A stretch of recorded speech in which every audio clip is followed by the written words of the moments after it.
Os espíritos superiores perdem a sua vontade, seu livre-arbítrio, por agirem sob a vontade de Deus. Os espíritos superiores, que estão na segunda classe da ordem dos espíritos, porque existem os espíritos puros, depois tem os espíritos superiores. Eles não são puros. Como eles não são puros, eles ainda têm, ainda que seja um pouquinho, tem um pouquinho de imperfeição.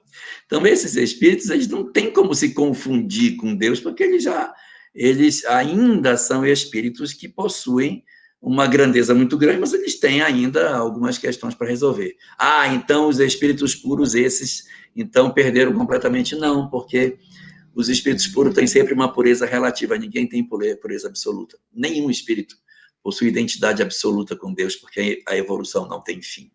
É por isso que ninguém perde a sua individualidade.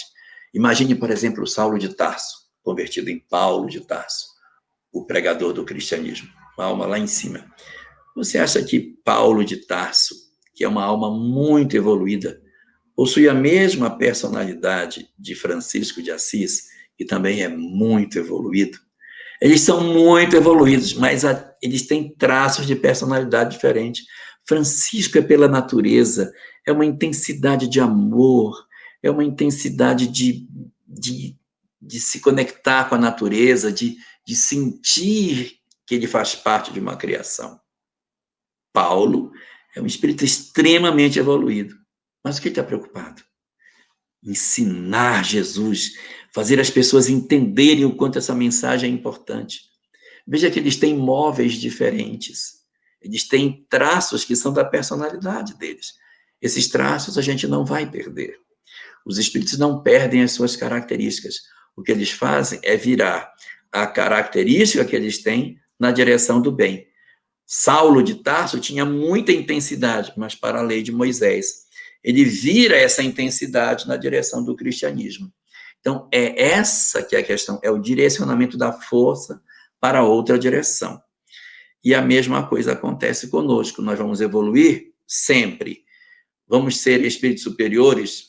Com certeza. E depois espíritos puros? Com certeza. Só que espírito puro é uma simplificação das coisas. Porque aqui nessa condição de puro é sempre relativo a nós. Jesus é puro em relação a nós. Para quem está muito, muito, muito, muito evoluído, ele já não é mais o sentido de pureza, que já começa a perceber outra referência espiritual que não mais Jesus.